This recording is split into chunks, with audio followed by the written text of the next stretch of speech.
হাজাৰৰ পৰা ৫১,০০০লৈ বৃদ্ধি পাব পাৰে আটাইতকৈ নিম্ন পৰ্যায়ৰ কেন্দ্ৰীয় কৰ্মচাৰীৰ দৰমহা।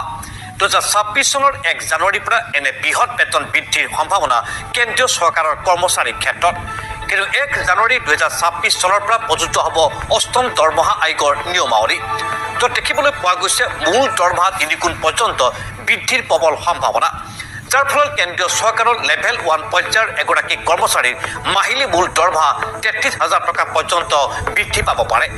এই মুহূৰ্তত কেন্দ্ৰীয় চৰকাৰৰ লেভেল 1 পৰ্যায়ৰ এগৰাকী কৰ্মচাৰীৰ মূল দৰমহা হৈছে ১৮,০০০ টকা।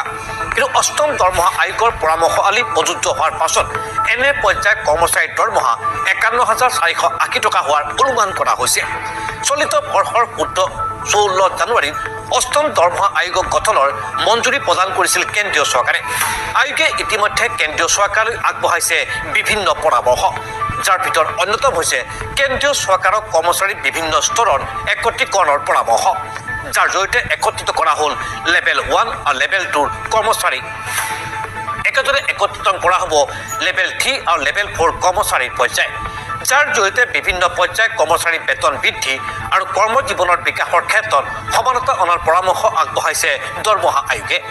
উল্লেখযোগ্য যে কেন্দ্ৰীয় চৰকাৰৰ কৰ্মচাৰীৰ ক্ষেত্ৰত লেভেল 18 হৈছে সৰ্বোচ্চ পৰ্যায়। আনহাতে দৰমহা আয়োগে কৰ্মচাৰীৰ দৰমহা